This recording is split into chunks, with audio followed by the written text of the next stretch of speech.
This content may be upsetting, disturbing, or traumatic for some viewers, so I just wanted to give a heads up. Thank you. Mothers, don't you know the pain you've caused your sons?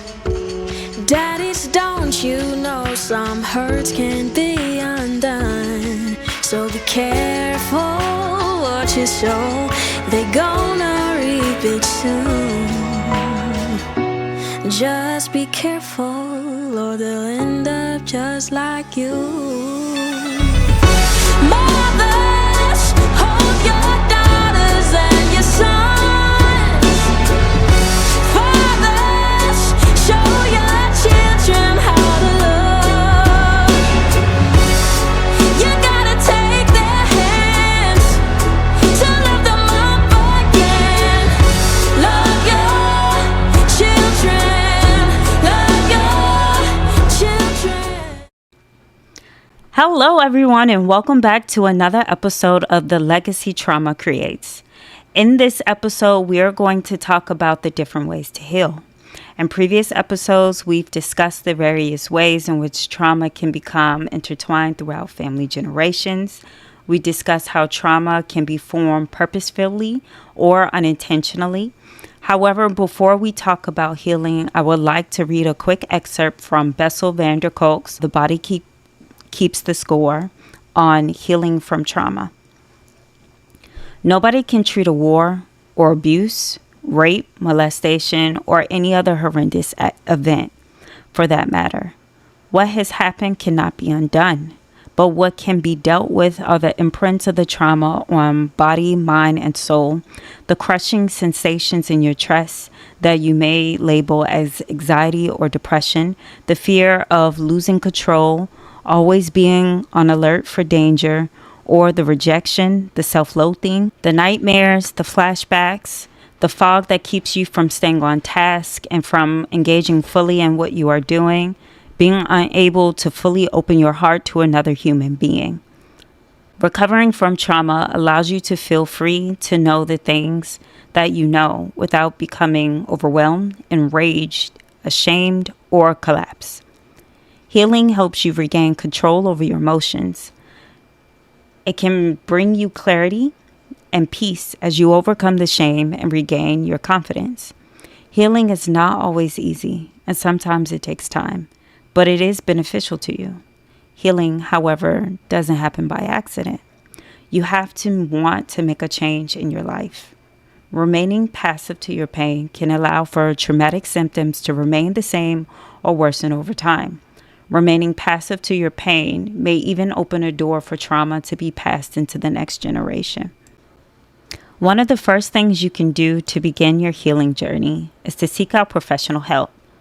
Because there are multiple types of therapy, you can ask your therapist what forms they've been trained in. This is important for you to know because you may have tried something before and it wasn't as effective for you as you'd hope. By asking your therapist what they specialize in, you may be able to try something new that you've wanted to try. While researching, I found the following methods to be most effective for trauma therapy: prolonged exposure therapy, cognitive processing therapy, trauma-focused cognitive behavior therapy, and eye movement desensitization and reprocessing. Medications may also be used as a form of therapy or in combination with these different types of therapy to help with depression and anxiety. Prolonged exposure therapy, or PE, is used when you want help to stop avoiding reminders of trauma. This form of therapy exposes the individual to trauma-related memories, emotions, thoughts, and sensations by thoroughly discussing the traumatic event. It also exposes you to your fears by placing you in positions to confront the people or situations you've been avoiding. Cognitive processing therapy, or CPT, is used to help you evaluate some beliefs that are untrue. Sometimes people begin to believe that the traumatic event was their fault. Something they said, did, or wore was resulted in it occurring. These are the thoughts that CPT targets and challenges you to look at what happened differently. CPT helps you to see yourself and the world around you differently. Trauma-focused cognitive behavior therapy, or TFCBT, focuses on helping children and teens to address unhealthy behavior patterns and untrue beliefs. During a therapy session, the parents are also invited in. While the child or teen is learning skills to reduce trauma, the parents are also taught effective skills to help their child move past the event. They can learn how to better parent them in their current season of life. Eye movement desensitization and reprocessing, or EMDR, is used to revisit memories of trauma, while tapping or making rapid eye movements to help release emotions stuck by trauma. This therapy uses bilateral stimulation with a trained therapist. You can talk during this therapy, but it's not a critical component as other forms of therapy are. While all of these forms of therapy can just be yourself and a therapist, some can be in a group therapy setting. Some people find support groups and group therapy beneficial. People realize that they're not the only one that thinks or feels a certain way. It helps to give a new perspective and can renew hope. The people feel supported and begin to help others. Group therapies can be a good start to being around people.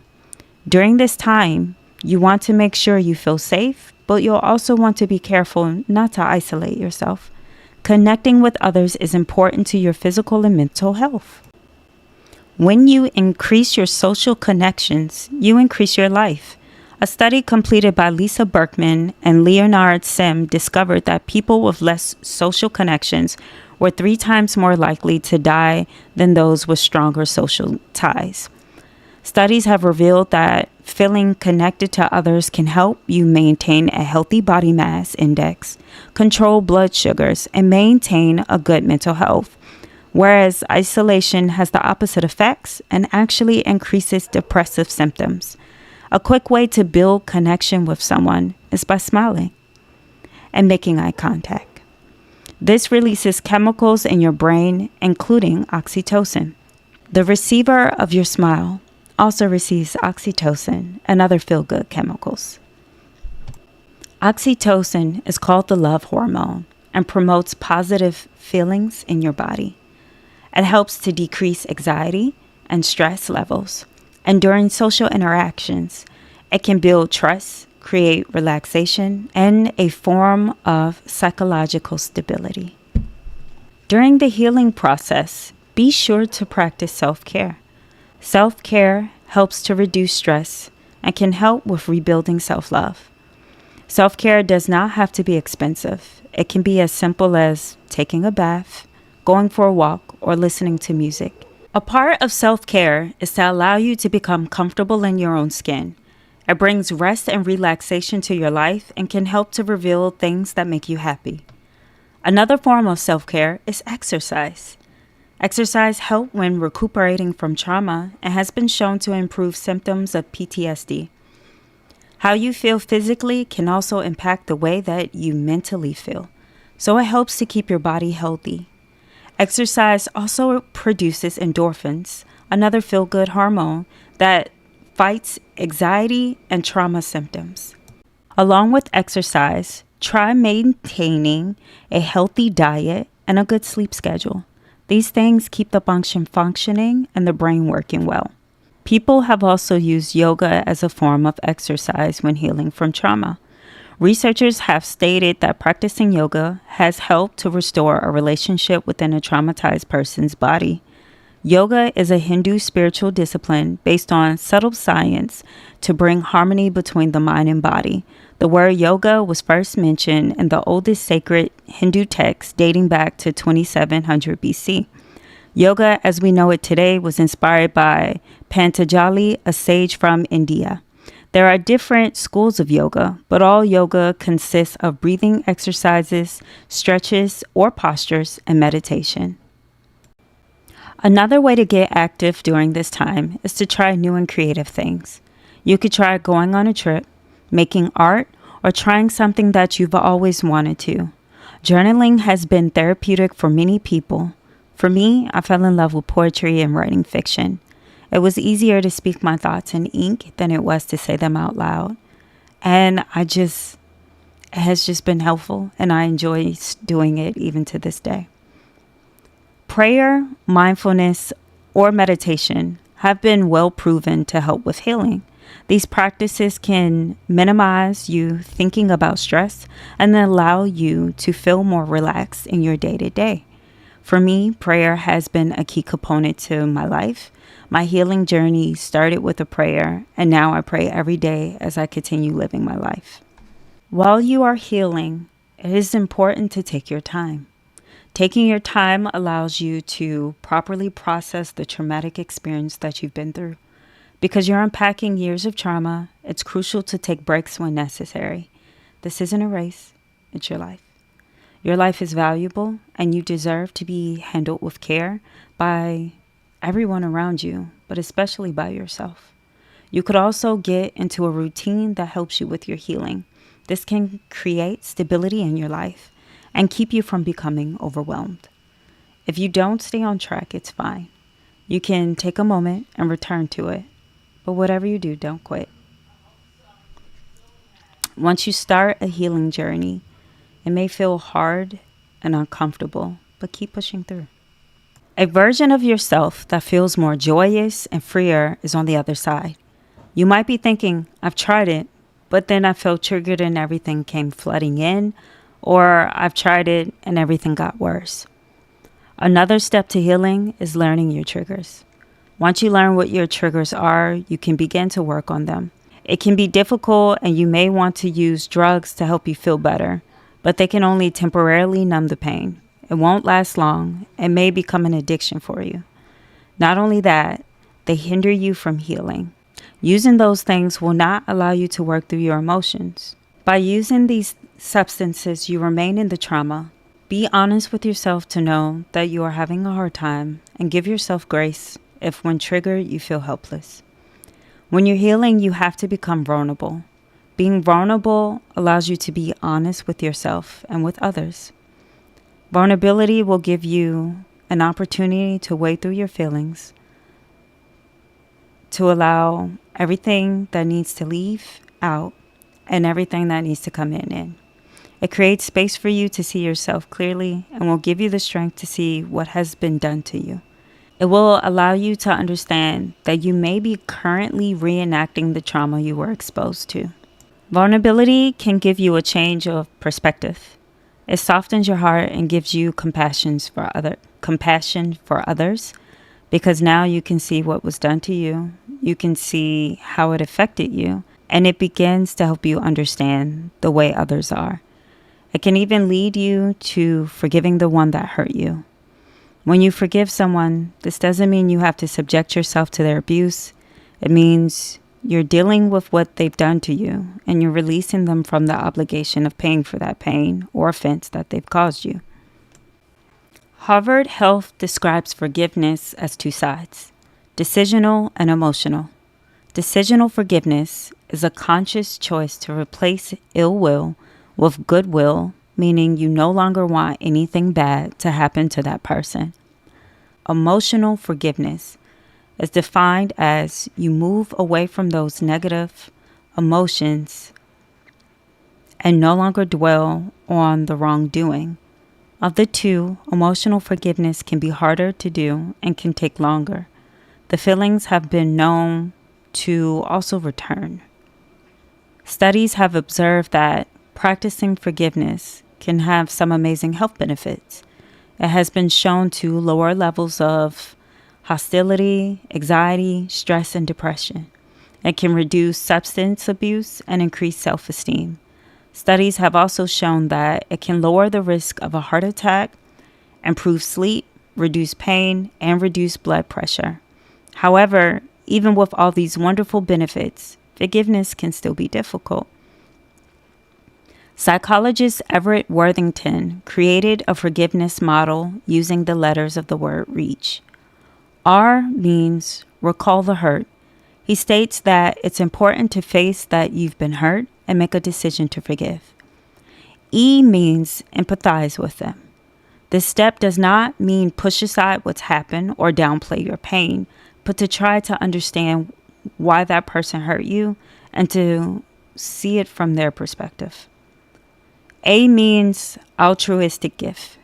The step is about remembering a time when you wronged someone and they forgave you. The step is about giving the gift of forgiveness to someone else. C means commit.